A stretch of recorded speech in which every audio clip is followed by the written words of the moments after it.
All right, so we wanted to update you on Hurricane Michael. It's about 40 miles off the coast. It's starting to feel the effects now.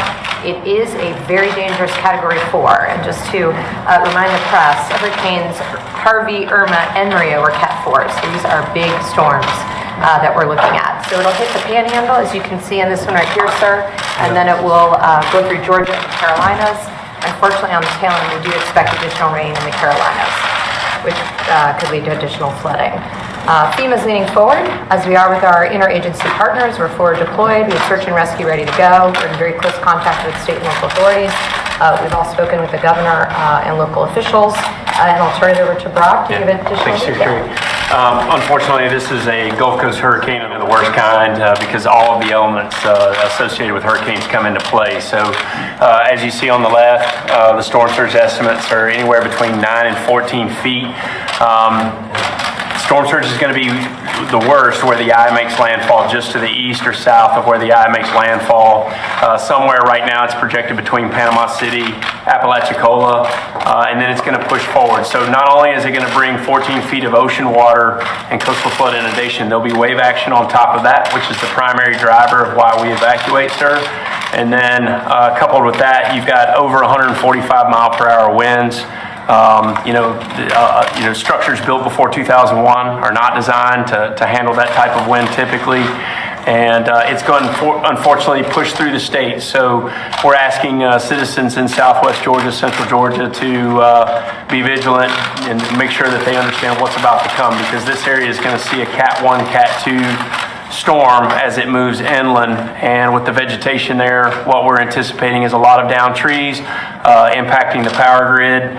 And here again, we're going to see a lot of devastation along the coast structurally, and then as it moves in, you're going to see power outages throughout the state. And then unfortunately, you're going to see rainfall into South Carolina and North Carolina. The Cape Fear was projected to start receding from Hurricane Florence 2 days ago, and this will basically exacerbate the problem and add to it a little bit to where it's going to keep those waters from receding a little bit as it exits the state by Friday. So they're reporting that this is one of the most powerful hurricanes ever to hit our country. Is that actually a fact?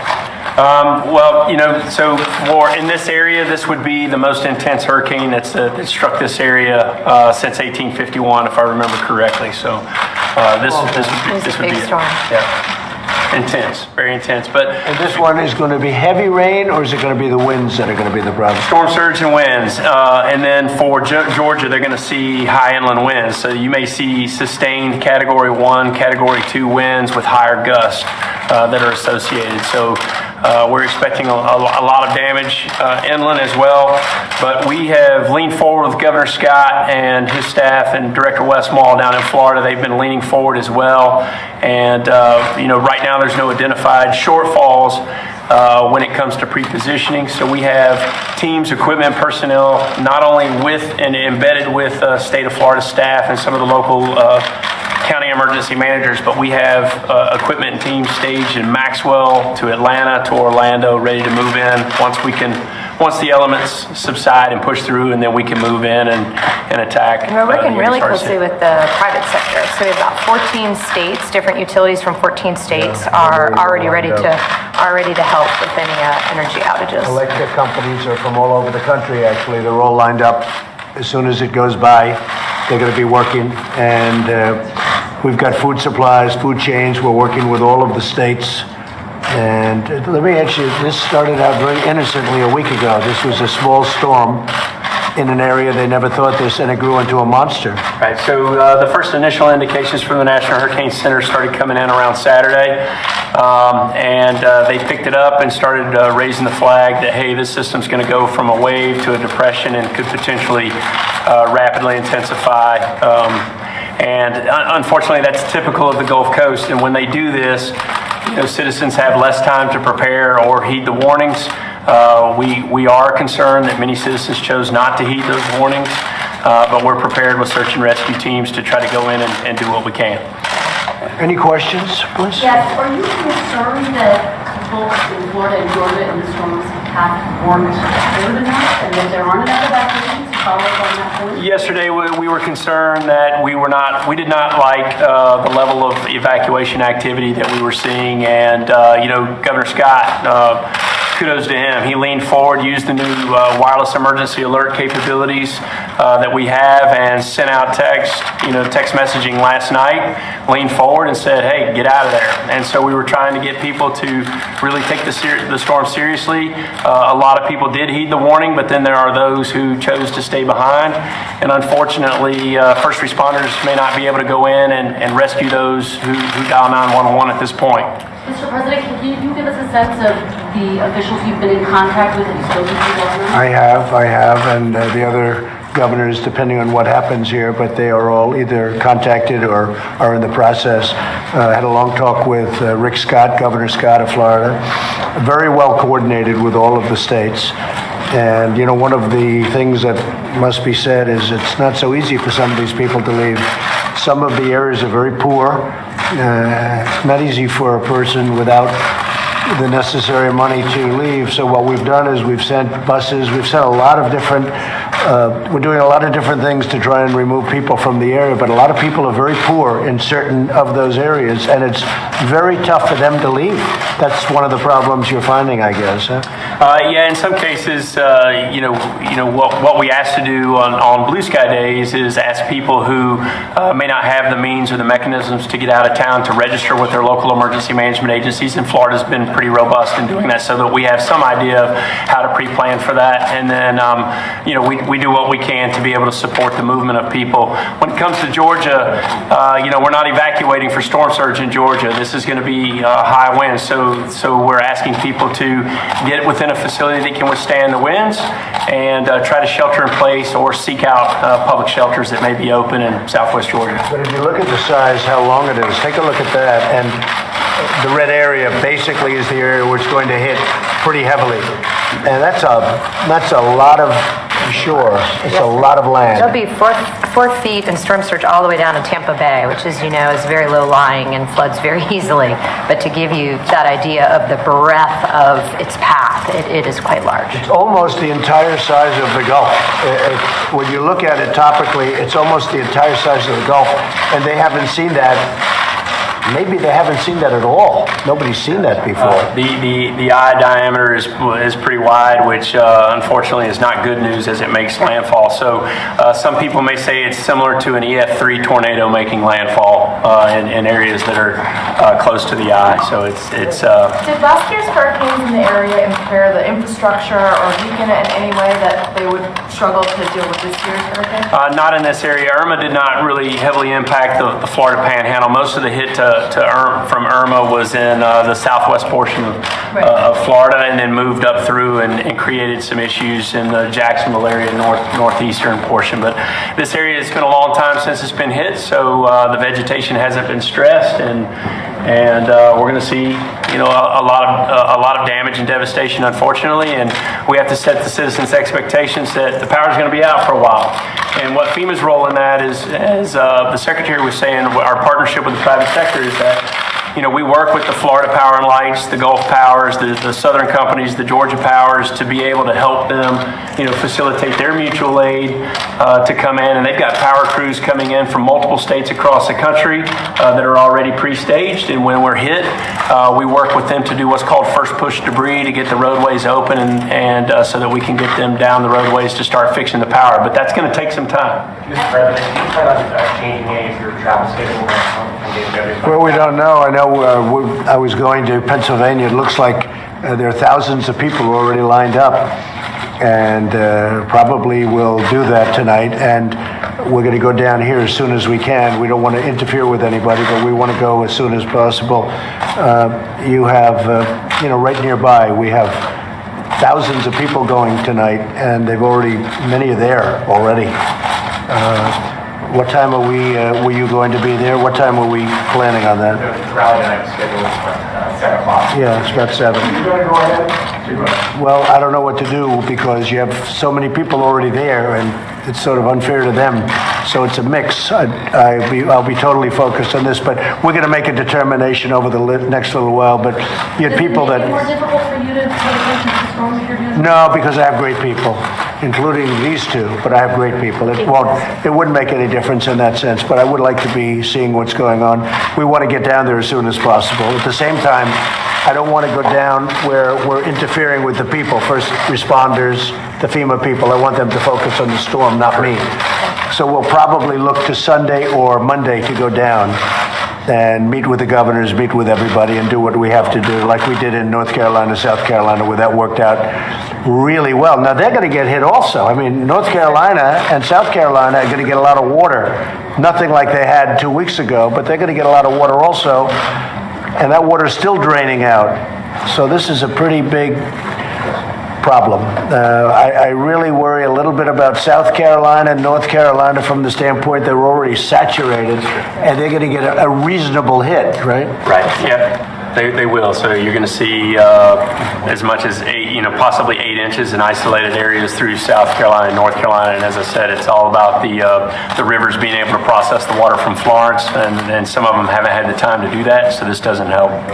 President Trump, should Saudi Arabia release the journalist Frank Badawi? I will have to take a look at it exactly. When you say release the journalist, who are you talking They about? have imprisoned a journalist named Frank Badawi, and they That I'd have to look into. I'm not familiar with Can I that. ask you about Jamal Khashoggi? Yes. Are you concerned that he's dead, and do you hold the Saudi government? I would be certainly concerned, and in fact, we have a call in to his wife. His wife wrote us a letter and addressed it to my wife and myself, and we're in contact with her now, and we want to bring her to the White House. It's a very sad situation. It's a very bad situation, and we want to get to the bottom of it. Do you think he's dead, Mr. I don't want to say that. I hope he's not. I hope he's Hold not. the Saudi government responsible? Well, I have to find out who did it, but people saw him go in, but they didn't see him come out, as they understand it, and we're going to take a very serious look at it. It's a terrible thing. Have you spoken to the Saudis? I'd rather not say, but the answer is yes. Can you give us a sense of when his wife fiance might be coming? I would say fairly quickly. They're in touch. You may just speak to the First Lady's folks because they're in touch, and she'll be most likely coming to the White House. We'll work on it together. It's a terrible Lindsey thing. Graham says there will be help to pay if the Saudis are in fact responsible. Are you sure that? Well, and Lindsey can speak for himself, but this is a bad situation. We cannot let this happen. To reporters, to anybody, we can't let this happen. And we're going to get to the bottom of it. Okay? Mr. President, But you may want to speak to the First Lady's office about the. I'd rather not say, but at a very high level, the highest level. Let me say this: it's the highest level. Okay? Yeah, you mentioned that you talked to more than once. You had mentioned that you spoke to King Salman, so I mean. Well, I do anyway, and I've always found him to be a fine man. We've had a very good relationship. I'm not happy about this. We have to see what happens. You know, we have to see what happens. Nobody knows what happened yet. They don't know over there, but it's a very serious situation, and it's something we're taking very seriously. Okay? Mr. President, several countries like India and China are planning to buy oil from Iran even after the Homeland war. What is your message to those countries? We'll take care of that. We'll take care of that. Yeah. There's a report out of Seoul today that the South Korean government is considering lifting some sanctions against the South Korean government. Well, they won't do it without our approval. They do nothing without our approval. Have they been in contact? Yes, they do nothing without our approval. President Trump, Any do you intend to release more people like Alice Johnson? We'll talk to you about that later. Are you Any going to closer to picking a replacement? And by the way, when we get Alice Johnson, such a great person, or such a great case, I'd like to find a lot of people like Alice Johnson, and there are a lot of people that are in a situation like that, and we are actively looking for those situations. She's a terrific woman. I've been watching her a lot, and what a great spokesman she is for that situation, and that's covering a lot of people. There are a lot of people like that will unfortunately be locked up for many, many years, and there's no reason for it. So we are looking for we are actively looking for other situations exactly like that. Mr. President, any comments? No, but she's somebody we're talking to. We like Dina. Dina did great here. She then went back into the private sector for a while, but she always wanted to come back. She loves this administration. So we're certainly looking at Dina, and we're looking at others. There's some tremendously talented people. Nikki's going to be here till the end of the year. Nikki's our friend. She's been great. I want whoever it is to spend some time with Nikki before Nikki goes out and gets herself a job, and hopefully she's going to make a lot of money. And I think Nikki will come back in some form too, but she's an extraordinary person, good person. And but we're looking at many people want that job. Mr. President, are you concerned about the fact that she announced her departure before the term? But no, there's no good time. I mean, there really is no good time. She told me about this a long time ago, and frankly, it's almost 4 weeks, so it's not that bad. No, I don't think so at all. I thought it was very elegantly done. If she waited till after, then they'd say, oh, if we win, they'd say, why is she doing it? And if we lose, they'd say, oh, well, that's obvious why she's doing it. Okay, so there's really no good time to do it. But she and I had spoken at least 6 months ago, maybe even a year ago we had conversations. She wanted to be here about 2 years. And I think the point really was last week at the United Nations. She wanted to get through that and then go probably into the private sector for a while. And I'm sure she's going to come back into government because she's a terrific person. What's the vetting process like, Mr. President? What are you looking for? Very strong vetting, but some of the people we already have vetted. Some of the people are with us. We're looking at people that are already with us. And we have some incredible talent in this administration. We have some great talent, and they've already been vetted. They're already approved. Any other questions on this? Last week, India signed an agreement with Russia to purchase S-400 missiles. Yeah, I know they did. $5.4 billion. Yeah. Would CARSA sanctions apply to India, or are you planning to India's going to find out, aren't they? Are you planning to give them a waiver? India will find out. When? You'll see. Sooner than you think. I do have another question on this. Yeah. You talked a lot about the size and the scope of it. Can you help us understand just how big it's going to be? Florence was a historic storm. Is it going to be bigger than Florence? How should we think about the size and the scope? Oh, for this area, the Florida Panhandle, it's going to be historic. I mean, this is the worst hit that they've had in recent history, and you've only it's Cat 4 going in. What else can we say? That's about 150 miles per hour right now. I mean, this is a very and much serious more in storm. certain areas. How many people are unable to evacuate? Many. You have poor people. It's very sad, and they are unable. More than we would like.